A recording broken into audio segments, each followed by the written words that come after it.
The topic of our conference today is this year is from vision to reality, and if you work in architecture like Patrik, you know that this road from vision to reality can take years, can be long and bumpy.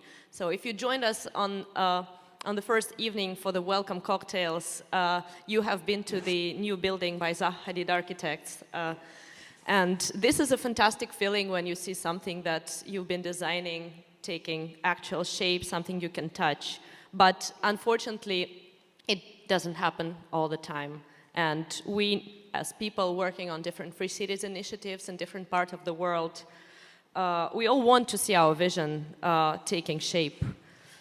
But we know that, and what's happening in Honduras now reminds us of this once again, that the host country government who controls the land will always remain a threat. What if there were a place, a kind of an innovation playground where you can test drive different governance models and get from vision to reality like that in a snap, without the usual red tape or democratic hurdles, without the huge upfront infrastructure investment? There probably is a playground like that, the Metaverse. And it's a pleasure to welcome our panelists here to discuss this exciting, but probably a bit unconventional topic for the Free Cities discussion. Joining us are Patrik Schumacher, principal of Zaha Hadid Architects, who was talking about the promise of the Metaverse for the Free Cities way before it was cool, and Michal Pta, Minister of Justice of Liberland, because Liberland, the Free Republic of Liberland, was the first country, the first free city who created a digital twin and the Metaverse.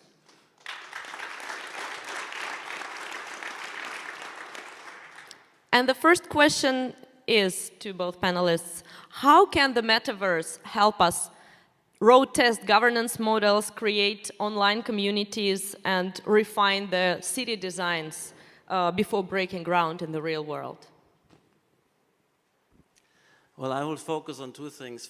One is building a community of committed people who need to get to know each other, maybe need to work with each other, want to work with each other, because a new founding of a city to establish a sufficiently critical mass in one go is incredibly important, because if you're dripping in, the first will kind of stay there for a few weeks and then retreat. And then the next one comes. So build up that critical mass is very, very difficult, because we're probably looking at relatively remote locations. So it's a real kind of severing off and replanting. So I think what can happen with the Metaverse, you can gather people, they can start communicating, and they can start evolving a settlement artifact which could replicate in digital twin fashion what you will build, but some of the functionality you can already use, particularly when it comes to the social communication, the clustering of companies, to have debates, exhibitions, co-location work scenarios, conferencing, education. All of that can happen in Metaverse conditions, and we've seen it. We've done that in Liberland. We've been discussing this with another group called Praxis. We have a Metaverse where we're doing it for the nation of Hawaii, etc. So that's the main thing. But you can also, I think start using it and refining it, and then you know where you're going to, and you know who else is coming and who else is committed. I think that's critical. Thank you. It is really difficult to add something to this very comprehensive explanation. Just a few thoughts. So, us humans do best in human conditions. We create civilizations and build cities in order to remove from our lives the tediousness of searching for resources, farming every day, starvation, and so on. The Metaverse is obviously the next step in that journey, because it is even more abstract, even more human. It's a human-made environment. And so it is an ideal place where we can showcase our humanity. And that also crucially means that ideas are more pure. So ideas, when they meet matter, dilute. because they have to be applied, right? They're no longer the pure ideas. Every idealist sees this. Every idealist has to experience this, and then when you come to politics with ideals, usually you get a sort of a feedback after a couple of years that actually you are selling out, but you're not. What you're doing is that you're putting it into the matter, and matter is harsh, and matter is slow. The matter in Metaverse, so to say, the data, is very fast and very human. And therefore, it is the best way to refine your ideas before they go to matter. Because in matter, they will meet matter, and they will meet the requirements of matter. Whereas in the Metaverse, they can be seen as themselves. Practically speaking, and this is really quite crucial, and this is why one of the reasons why Liberland does this, is that we can test drive politics in the Metaverse. Or actually also in a virtual space of other kinds, but Metaverse is interconnected. Politics is interconnected. That's a great match. Programmers, when they create their work, they test it over and over before they put it to the customer. If you are working in a ministry where you're creating laws, drafting laws, this is impossible. You cannot model society, or couldn't, until now. In the Metaverse, you can model society by having it there for real, because the relationships are real. It's just all lighter. It's just all easier to move stuff. And therefore, you can test drive a policy without there being so much of a threat of starvation and human grittiness and the grittiness of the world where something really doesn't work, where the supply chain is broken because of your bad policies. And so it's relatively risk-free. Of course, virtual economy is a real economy, right? So it's not completely risk-free, but it's relatively risk-free. And that's a great thing that will, in future, I believe, enable us to truly jumpstart a smart governance. Thank you. Thank you. Do you see the Metaverse as an end in itself, or just a stepping stone towards creating real-life communities? So for us, it's definitely both. So with the rest of the Liberland Metaverse, it was, of course, a stepping stone. But you can already have economy. You have real estate, with location preferences and synergies and co-location synergies, and you can have an economic process, you can have a governance process governing those assets. So that's all real relationships, I emphasize, not a video game. And in this case, really the importance of making a real move in the real world was the destination. But I think there's also, this Metaverse is now running up, so what you saw earlier was Liberland Metaverse. This is a metaverse for the design ecosystems. We're bringing in, for instance, Nation of Hawaii, and we can bring in startup cities into this domain, but it's not necessarily only for that. There's a lot of interaction you can have where it starts to compete with physical venues. It competes and substitutes both physical venues and a large segment of the internet, making that real-time, making that browsable, navigable, and so it will become big because it substitutes both the internet and competes with that and the real world, and is its own thing. But also a lot of it will be mirroring and anticipating not only startup cities but real estate developments. We do that already for developers. You can sell this way. You can bring in clients, and we have also the idea of a participated planning where you can have product market fit when you evolve the assets together with market participants who put bids down and see who else is there and agglomerate a cluster with the aim in this case then to bring it home into the real world, and that's the real purpose, inverted commas, are the more important purpose. But we have clients also who say, okay, but we keep the digital versions going, because we have global real estate assets around the world, and we have a social club, but let's make a global virtual club for all these people who are living in our different assets can meet each other. We start virtually, we then go physical, but the virtual keeps going, and you can have that at the same time. The exhibition venues running virtual exhibitions. We have a lot of our exhibitions, which we have out in the world, where they're simultaneously virtual, accessible. So that's what it is. It is both a competitor and also synergizes and have a mutual enhancement. So the product you have both digital and physical, will be a more interesting product where they enhance each other. In other cases, they compete one against the other. But every organization, I would predict, that has a website and a venue now will have a virtual set of venues, and they will agglomerate in cities because they want co-location synergies. They want to share footfall. They want to, you want to browse at what you visit something, you see a lot of relevant alternative pieces, venues to visit. You run into people which are looking for similar things in similar districts of the city. So that's just the answer, and I think it's definitely interesting. And if, even, for instance, let's say if there's a kind of a private city developer with the intention of doing all these wonderful physical private city and starts virtually, maybe that virtual citizenship and clustering and co-location, knowledge economy hub is becoming the more important thing in the end. And maybe that's what's left. So it's a good way to start. Leave it open. What's become more important?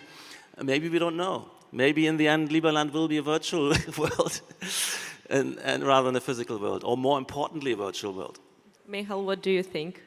Thank you. So, firstly, one does not launch a product unless they believe that a product is an end in itself. That is, so obviously the answer is it's an end in itself. That being said, we are laser focused and have been for the 10 years, and that never changes, on building the real Liberland. And that's why we focus now more on the real Liberland, because now the opportunity is there to do so, to build it together with you, perhaps. That being said, Metaverse is the product of the future, and we need to start developing it from the ground up. As the ideas and the technologies gather, we're ready to welcome them. Metaverse needs to find its niche, and as Dr. Schumacher has said so eloquently, he has enumerated a number of those niches which are already there. This is just a small number, because a space where one can virtually live, please think about this statement, it has more meanings, is useful. It is useful in itself. It is useful not only as a digital twin, which is how we began the Metaverse, but it is also useful as a dream space. So the cities of the Metaverse, they will probably not resemble earthly cities, which look that way because you have to walk in them and drive in them and so on, but they will resemble dreams, because online world is a dream world made real. And we are ready to jumpstart the evolution with a city which will look like a city, and then we will evolve it together to be a dream. Thank you. Thank you. Many people, yes, see Metaverse as no more than an online game or a social platform. I remember I had an honor to take part in the launch of the Liberland Metaverse, and it was great fun. But yeah, it felt a little bit like an online game, like playing Sims.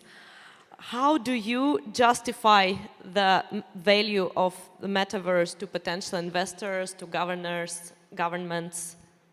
I mean, when the Metaverse idea kind of flourished during COVID, it coincided with DeFi summer and the crypto takeoff.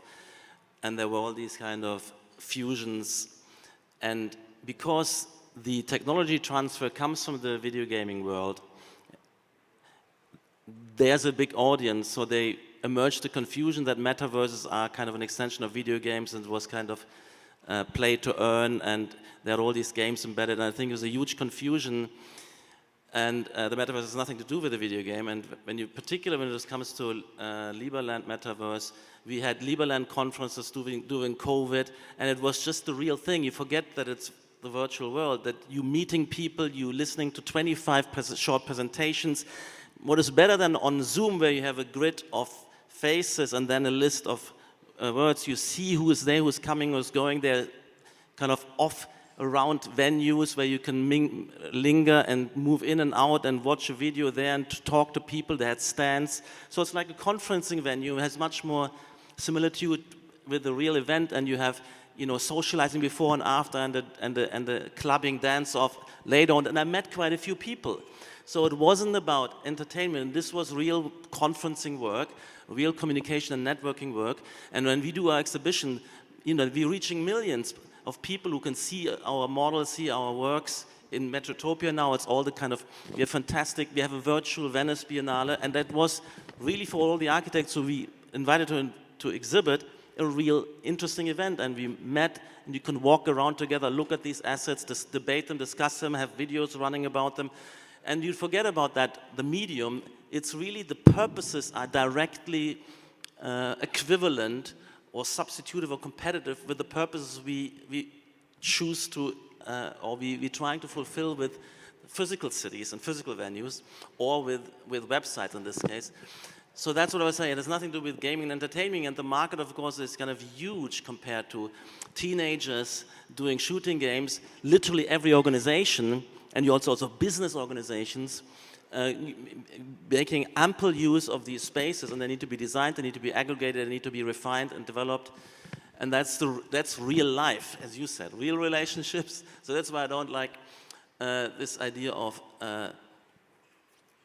reality versus virtuality. I say virtual reality and physical reality, they're both reality, social reality. And they're highly productive tools. And I think it's definitely something we as architects also believe in. While the engineering stack has been fully substituted, the design, the interfacing, bringing, communicators and agents together to achieve purposes of cooperation, of knowledge exchange, of engagement, and framing that spatially, that's exactly the same set of tasks we have in the physical world. Now under new kind of technology constraints, but the social purposes are equivalent. And that's interesting. If you look at the total value of real estate around the world you're competing with and could substitute, plus the total value of internet business and hosting, there is both up for grabs in the metaverse. Yes, so I agree with everything that has been said. I just want to add that there is no such a thing as mere gaming. We play games in our real lives as well. We need to interact. Gaming is interacting. Gaming is interacting in a safe space or a special space where there are special rules. That's not a joke. That's not a trivial thing. And many real-life activities with millions of dollars backing them, and I don't mean millions of dollars in pay-to-play games, but millions of dollars in real business transactions do resemble games. If you are in a business meeting where there are certain rules and restricted guest lists and whatnot, or schedules, it does resemble a game, right? So I do not want to divide the world into game and non-game. I would rather like to see the real life to be more fun, to become more fun, and therefore gamified and inspired by games. And the metaverse environment is obviously primed for this. Now, let's bring this back to Earth. Of course, we started our metaverse as a serious one, as a serious endeavor, not as a gaming platform. But from the very start, we never excluded gaming, and we kind of envisioned it together. And it's going to be something else. If it's going to get adopted, it's going to find this whole niche which you will look at it and it will make sense to you as the niche for the iPhone makes sense to you. That is not the case now. There are now many metaverses for many purposes. In the future, this is not going to be that way. You're going to look at the metaverse, you're going to log into it every morning, and you're going to think, yeah, how could I live without it? That's the time of the real adoption. So we're in a young phase of the industry. And nobody has or at least nobody I know, has all the answers. So now we are experimenting, and that's good. People before the iPhone experimented with a lot of formats. And one of the formats is gaming, and the other is meetings, and it both works. And the synthesis is where we should look like. That's where the sun shines from, so to say. Thank you so much. I have a question specifically to Patrik. What makes the metaverse such an exciting frontier for architects and urban planners?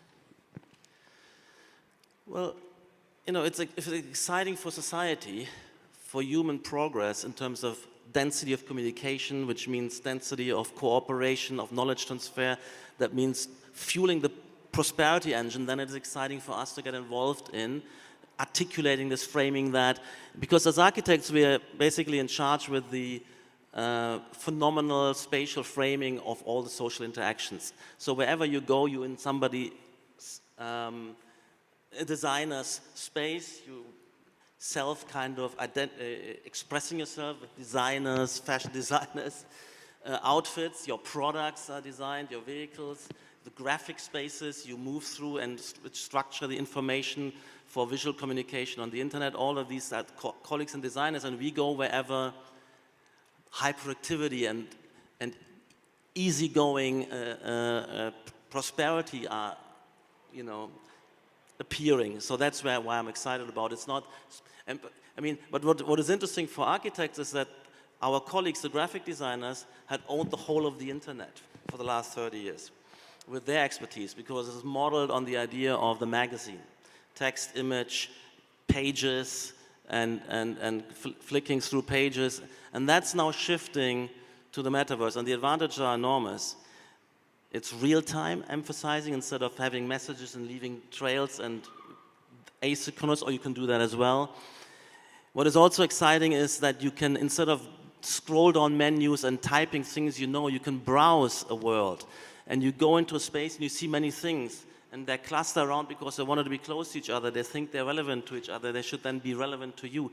And it's a much more intuitive and much more efficient way of navigating and going to space, seeing many ongoings, which one I'm going to participate in, quick in and out. And that is fulfilling, and because it's more productive, of course, as well, that you don't have to fly to all these places all the time. And that's what's exciting me, that is now the whole of internet becomes the architect's world. But this anticipation, of making the built environment more rich, where we do VR simulations now of our spaces for clients to experience, to jump in and try out the interactions. That's fascinating. Or having a kind of process of a marketing and sales of the assets. And this idea at the end of the presentation, if we ever reach there, is this kind of participatory gaming platform. Again, it's a metaphor. It's not, the gaming is that it is interactive, that you can play and put down, reserve certain parcels. You have a secondary market. You can see who else is coming. You can swap. You can also share space. It's more efficient than if you three parties share a terrace, share a pool, share a workspace. These are all, again, efficiencies, and we're using, let's say what's great, like play and game is simulating situations. Children learn about the world in play, and for some reason, this kind of wonderful world of multi-user or massively multi-user interaction, virtual, that was fueled by kids and by playing. Because initially it couldn't be fully functional, and now it's ripe to have a technology transfer. That technology had, many, many years of investment because there was a market, and now is a takeoff point. But I think particularly for startup companies, as we said, or startup cities, it has an enormous appeal because of that, making tangible the otherwise abstract and intangible, making it visceral and starting the interactions and seeing your co-citizens one-to-one and exchanging and plotting projects and seeing the projects and starting the interactions and starting the events like in Liberland Metaverse or like in Metotopia, if you like, what we're seeing here. So a lot of companies coming in and showing their product and sharing their ideas. Wow, that's what this is all about. But I love startup cities and these degrees of freedom. And in the metaverse, we do have more degrees of freedom, of course, until the government starts to clamp down and impose and restrict this domain as well. That's also something we have to be aware of. Thank you, Patrik. Now a question to Michal. Claiming a real physical patch of land at Terra Nullius has always been a key to Liberland's strategy. Why did your team decide to invest into developing into a virtual realm, and how is it going to help Liberland's legitimacy? Thank you. It is very true that we focus and we keep on focusing on that place, our territory, the national homeland of Liberlanders, and therefore any other activities, whether it be blockchain or metaverse, is in a way secondary to the primary objective of building Liberland in the real world, because that's where the action happens. In order to create the world's freest nation, you have to have it on the ground, right? However, the world's freest nation needs the world's most sophisticated environment to interact, so that the freedom becomes realizable, and so that you can build more and build better. For that, you need those tools. And then the tools become primary. The moment that you have the space, the freedom, the moment that you are not being interfered with by actors who do not understand progress, who do not understand the need to fuel the people, to give them the space to be themselves, that moment, the tools actually become the most important thing, because that's where the action then takes place. We move from escaping from something, from leaving a place, from trying to fulfill some desperate need, to dreaming and creating and building. And that is where the Metaverse and many other tools of Liberland come to be. And indeed, we want to be that first nation in the world which beta tests its legislative processes. You need the Metaverse for that, or something like that. You need way more than that, by the way. And we want to bring that into the world. But imagine that we will have this programmer-like way how to regulate matters, that it will no longer be just a rather transparent interplay of some power forces in an old building, but you will be able to see how the piece of legislation, let's say, regulation, policy, whatever, iterated, how it was created, how it was brought into the world and tested, and the mathematical proofs of how we think it will work. You cannot simulate reality, you cannot see the future, that's true, you cannot completely simulate it, but you can try. And if you try, you will approximate results. And as all stochastic systems, meaning systems working with probabilities, show you, it does count, it does matter that you try to approximate those results. Because now we're not doing that. Now all we are using are paper-based testimonials of experiences, and mostly it's like even worse than that. It's just, okay, so what can be a compromise between us who are the stakeholders, like an official here, a minister there, and so on. That's not how you legislate for the 21st century. Actually, that's not how you legislate for any century, in fact. So this is just one of the many reasons why there is a space for Metaverse in Liberland. Thank you. Thank you, Michal. So building in real cities is difficult because you have all the housing regulations, you have the NIMBYs, and this general anti-development stance that we are living through now also definitely doesn't help. Metaverse, on the other hand, is the realm of, as they say, permissionless innovation. However, how is it possible that things that happen in the Metaverse, that governance model we test drive there, can change and challenge the regulations and norms that take place in existing cities?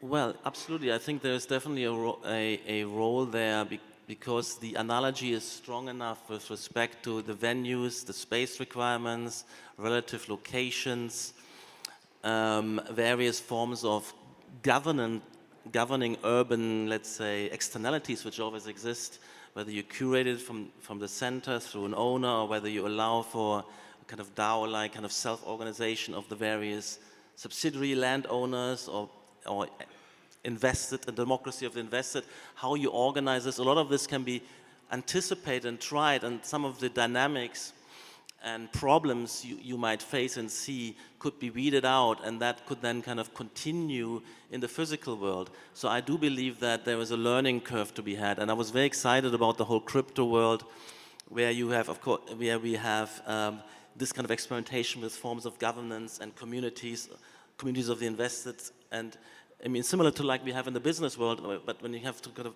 stock companies and you have sort of shareholder meetings and representation and so on, but this is a singular formula. And in the crypto world, you had a much richer exploration. And I think in the Metaverse, that richer exploration could feed into an interface with real estate and land configurations and access configurations and rules of these kind of managing these externalities you also would find there, not to the same extent like in the physical world, but so that's what I find also exciting about this. And also market processes, so to make markets much more liquid. So as you know, there is this kind of fractionalizing of real estate, tokenization of real estate, and bringing that online. And currently the real estate market is not only hardly existing in terms of over-regulation, but also in terms of transaction costs. If you ever had to sell a flat or buy a flat, it's kind of weeks and weeks and weeks and lawyers and lawyers and lawyers. And once it is all on the blockchain or in tokenized, and we can also anticipate this here. So for instance, in this project here, which is for Prospera, the idea of a voxel-based planning tool where people can come in and compose their units, and others see that and they can share units, be next to each other, but also you could throw up a secondary market. Before you build, you're already flipping it a few times. You can optimize. Every market exchange is an optimization of utilization, of value or utilization. And you can do that in the virtual with these tools which are much more liquid and flexible. And then when it comes to construction, you have something much more high value in terms of market to use fit and exploitation of weeding out redundancy where everybody builds their pool not knowing about each other's pools and terraces. So there's an enormous amount, and once it's built, you can keep that running in the background. You can keep kind of flipping these units and sharing spaces and selling, rights of light or rights into sharing certain things. And that's what we kind of what we can try to do in the metaverse. And that's why, for instance, somebody like Nation of Hawaii, who have been gifted in the 90s a piece of land from Bill Clinton, have been settling slow. For the next step, they realize they're looking towards us. They want to do a metaverse version with us, and that's also good to market, to get more funds, but also to show to the world this is happening. That's what we're doing. Come join us. And then on that basis, expanding their land holding. So I do think this is a very, very important tool. And in my work with the metaverse, I've always been looking at not saying this is we all stay home in our chamber and we only with the goggles or only our screen communicate. No, we can bring metaverse spaces into the physical. We're overlaying in the so-called cyber-urban fusion or integration. We can have this space and we can have an expansion of the audience all around participating in the same events, a kind of trompe-l'oeil expansion of these spaces. You can have a physical exhibition and then show many virtual versions augmented on top, AR, holographic projections. These are the things where I'd like to fuse when we later on enter the metaverse. We're not going to do this on our screen. We're going to do it with panoramic screens and spaces together. So a collective experience, physically co-located into a virtual expansion of co-location. That's another kind of set of studies we've made. And by the way, what you're looking at here is Epic Games. So it means something if all the major technology companies, whether it's of course Meta, but also Zoom, also Microsoft Teams, they all go metaverse. Epic Games, of course. This is moving out of the world of video gaming with Fortnite Creative into a real urban planning game located in London and has a lot of success. A lot of people come in and build their spaces, and of course this will not be for really building, but then they can use it. They can display the thing, they can have their meetings there. That's the invitation. So that's why I'm so excited about it. Thank you. I think, Patrik, that your proposal for the Liberland of these three types of order is a very good example that will resonate with many people here, because when you build a startup city, you kind of face this choice whether you want to do it, allow it to develop more organically, because we're all here ultimately believe in the power of spontaneous order, but also you have your own vision for how this city probably should look like. So where's the right balance? And for the Liberland, Patrik suggested this three types of order. Like the central part of this metaverse is, as you call it, curated order. So this is proposed by the developer. Then the surrounding is, what did you call it? That would be kind of democracy of investors, let's say Yes. self-organized through the landowners. Through democratic, yes. And but then the coordinated, yeah. surrounding is the spontaneous order, market-based development where anything goes. The free for all, yeah, and not everybody is for everybody's taste, because if you go into the free for all, you can do what you like, but you have no idea what will happen next to you, whether that might devalue what you're trying to do, whether it connects up. I trust that it could be synergetic, but some people are more comfortable investing in a curated order where they know, okay, I buy this, and I know that these are the other pieces which will come. The risk here is, in this case, that these other pieces won't come because they won't find the investors to pick up these pieces. Mm-hmm. So each of these orders has its drawbacks, its risks, its kind of initial, let's say, pros and cons for markets. That's why to start with many choices to begin with and then see which one picks up is what we're doing. And we're going to do the same in Metatopia, because we have curated a center, and now we're opening up a competition for having architects and design firms opening up the headquarters around that. And then we also will have that same idea there, purely virtual in this case. I don't think we can build Metatopia, but who knows? Thank you very much. Let's thank Michal and Patrik, our panelists today, for a fruitful discussion. And maybe the next conference will take place both physically and in the Metaverse. So see you in the Metaverse in a year. By the way, we're looking for investors also for Metatopia.